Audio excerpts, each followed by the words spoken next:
di depan kita ini itu ada fase kelima.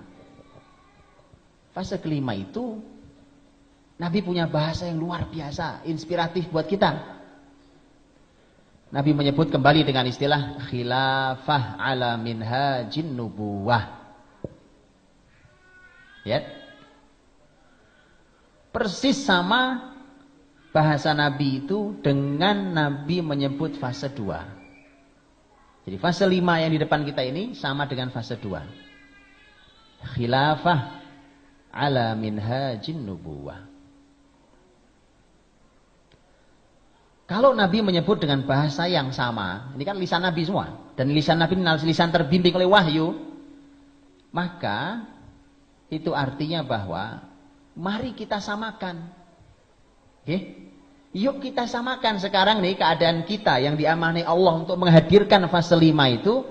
Yuk sekarang kita samakan kita ini dengan fase 30 tahun yang waktu itu dikendalikan oleh para sahabat mulia Nabi SAW radhiyallahu anhu ajma'in. Kemudian juga generasi setelahnya itu generasi tabi'in yang oleh Nabi masih disebut sebagai khairun nasi qarni thummal ladina yalunahum thummal ladina yalunahum. Sebaik-baik manusia adalah generasiku, kemudian generasi setelahnya lagi dan generasi setelahnya. Itu masih generasi yang al-masyhud lahum bil khair.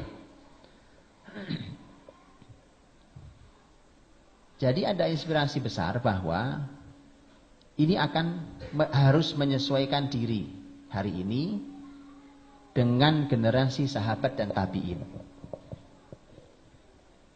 Baru akan hadir namanya khilafah ala minhajin nubuwah.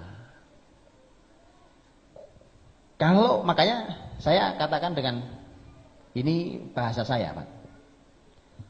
Saya katakan dengan tegas bahwa mustahil antum ikut aturan Yahudi sampai ke khilafah, itu mustahil, Pak. Betul kan? Karena khilafah ala minhajin nubuwah itu bahasanya persis sama dengan fase 2. Fase 5 ini fasenya fase 2 sama. Berarti tidak bisa pakai aturan yang lain. Berarti kalau mau menghadirkannya, generasinya harus pakai aturan Nabi SAW. Karena bahasanya ala minhajin nubuwah. Umpamanya, mohon maaf, umpamanya hari ini teman-teman saudara-saudara kita yang memperjuangkan kekuasaan termasuk di Indonesia ini melalui partai umpamanya,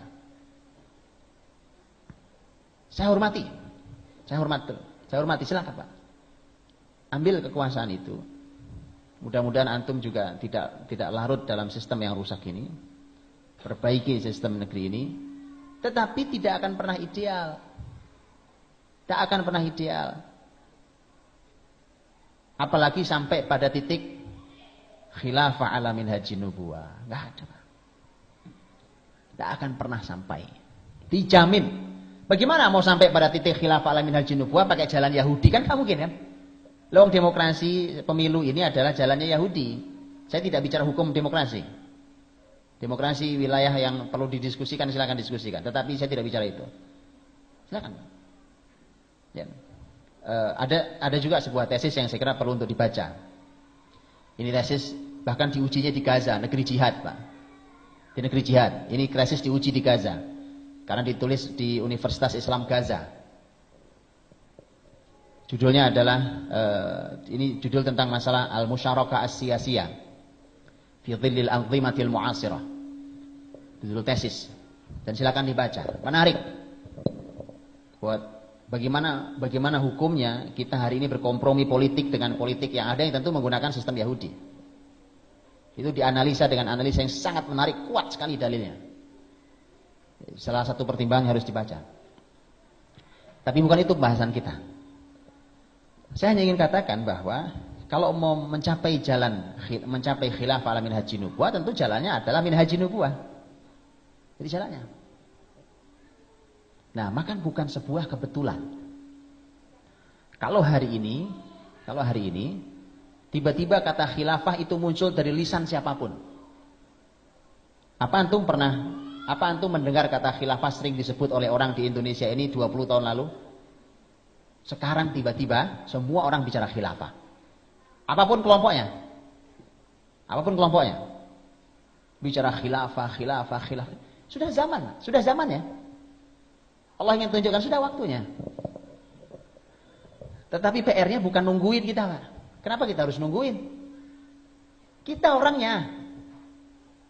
orangnya, bukan kita nungguin. Cuma kalau kita mengatakan kita orangnya, mari menyesuaikan diri dengan konsep nubuah tadi itu.